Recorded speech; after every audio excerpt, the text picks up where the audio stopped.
When we're going to make a product, we have to find an organism that we can grow easily in tissue culture.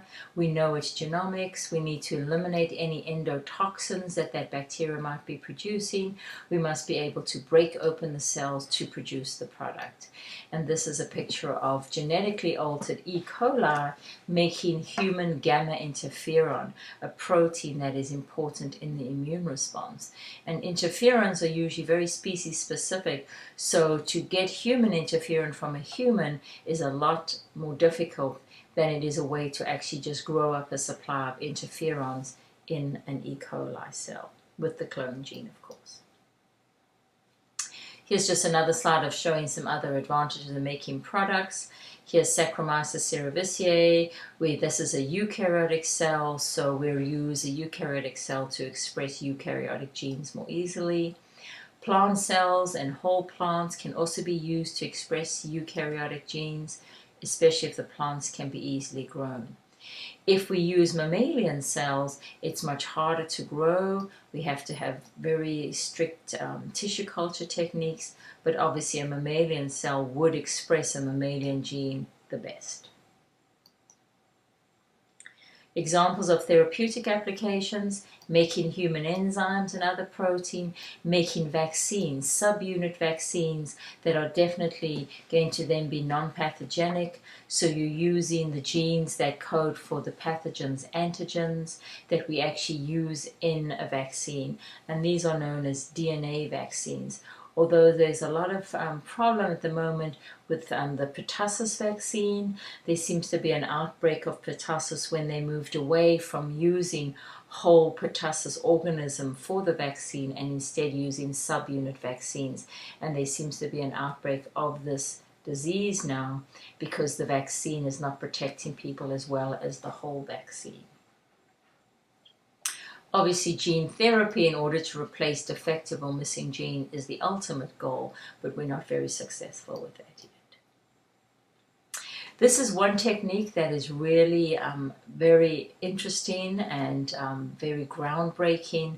And if you have time, I would really recommend you watch this short video called Small Interfering RNA. It's a video put out by PBS on the NOVA website. And so if you just Google RNAi, stands for RNA interference, and watch this video, it's about a 15-minute video. And I will put the link onto the next to this video on Canvas. But it's a great reminder of how protein synthesis works, as well as what it is way to knock out some genes. So RNA interference, what it does is they've discovered that small interfering RNAs will bind to messenger RNA, and when you have double-stranded RNA in a cell, there's a normal mechanism in our cells to actually chop it up, and it's a way to protect our cells from viral infections. And this was only discovered in the 2000s, so it's a relatively new technique and been amazing. It has got some amazing application potential. We talked about the Human Genome Project.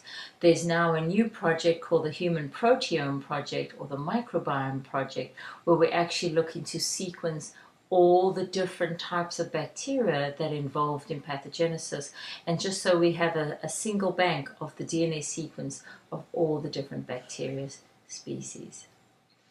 Reverse genetics is the ability to block a gene and then see what function you knocked out. So it's kind of a reverse way of going around it. Some of the applications of recombinant DNA: it's allowed for the understanding of DNA. We've sequenced organomes' genomes, and then we've also talked about DNA fingerprinting for identification and that application in the whole forensic field. Well, here's another application, is what if you could actually sequence individuals' genomes when they've been infected by different pathogens, and so you can quickly figure out where the source of this infection came from. So this is an example of a DNA fingerprinting of an E. coli from individuals who drank contaminated juice, and they could quickly relate the E. coli that came from a unique source. Southern blotting is actually the technique where you would take DNA of an individual and transfer it to a filter after you've done gel electrophoresis. And gel electrophoresis is a way to separate out human fragments from the largest to the smallest using electrophoresis. DNA is negatively charged, so when you apply a current across it, it always migrates towards the positive end, and the smaller fragments can migrate much faster than the larger fragments. This gel can then be transferred onto a permanent filter called a nitrocellulose filter, and then you can incubate this filter with a known sequence of DNA and see what is actually happening in those different individuals. You would use a radioactive label probe to actually bind to those DNA sequences that is complementary to, and then by exposing it to an X-ray film, you would actually see your DNA of interest. Southern blotting is not as widely used as it was in the 1990s. We've moved on from that with PCR. An example of a use for this would be something like a norovirus outbreak. Are the outbreaks that are currently there related? What is the source? And you can see in this case study in our book, you could actually see how this outbreak spread, where it started, and how it has moved within a community based on DNA analysis. And so here they're actually looking for a specific fragment in a norovirus, and so by amplifying it with PCR, they would actually see this specific sequence, and that would show that those individuals had that same species of that virus, and that they were all a related infection. We talked about forensic microbiology using PCR. So that's to try and understand whether a specific organism is involved in this contamination case. There are now even more advances of real-time PCR, where you tag the DNA with fluorescent dyes and they can be just read by machines. And if this fluorescent dye is replicating, you can look at different levels of fluorescence after every PCR cycle.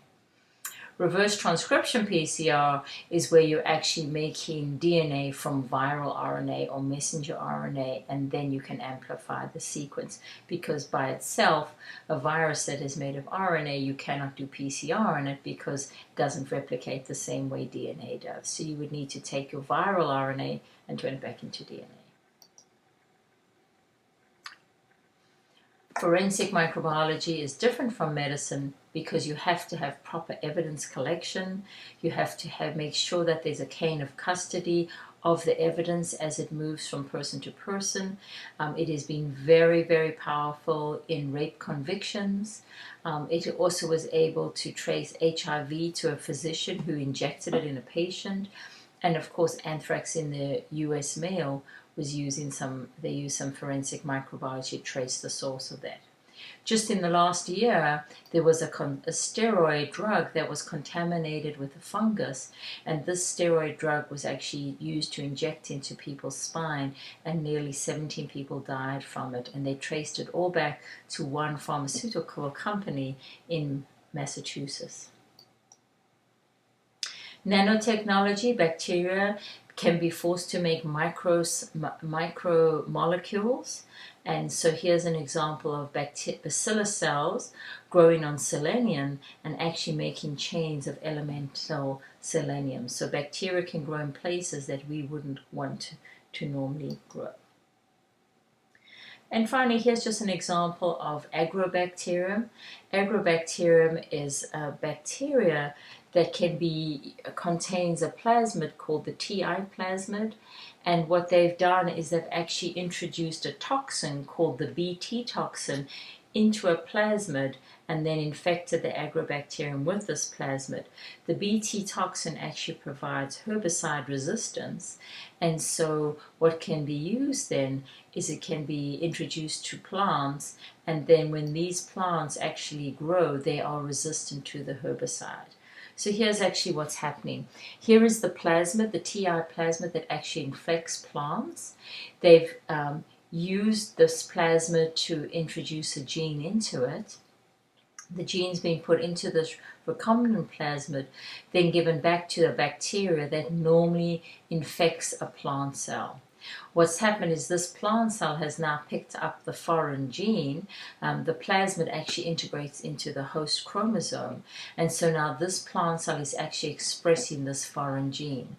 And so what you actually see in the end is a normal looking plant cell, but it's got a new gene. And if that gene is going to make it resistant to a herbicide, then you can spray a herbicide on your field and you're going to just kill the weeds and not your own plant. So that's a big advantage to a farmer, to grow healthy plants that are resistant to weed killers. And of course this all comes with where are we going with this, and some interesting big complaints and studies out there at the moment. Unfortunately, Agrobacterium doesn't infect all types of plants, so you can only use this bacteria to infect plants that it would normally infect. Safety issues and ethics using recombinant DNA. Of course, we could have a whole hour discussion on it, but of course there cannot be accidental release. So when we're making these recombinant products, they have to be carefully produced, and there always is the question is, are genetically modified crops safe for consumption and for the environment?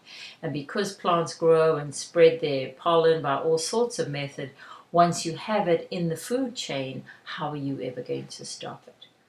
Of course, the other big thing is, once we have our DNA on file, who will have access to our individual genetic information? And just this week there was a landmark study brought down by the Supreme Court, where they are allowing DNA typing of all individuals who have been arrested, not convicted, for serious crimes. And you can have a good debate about whether that is ethical or not. So this is just a quick run through your chapter 9 in your textbook, but obviously I covered a lot more detail in the previous sections of this, on this talk. So have a good day, and I will be seeing you soon.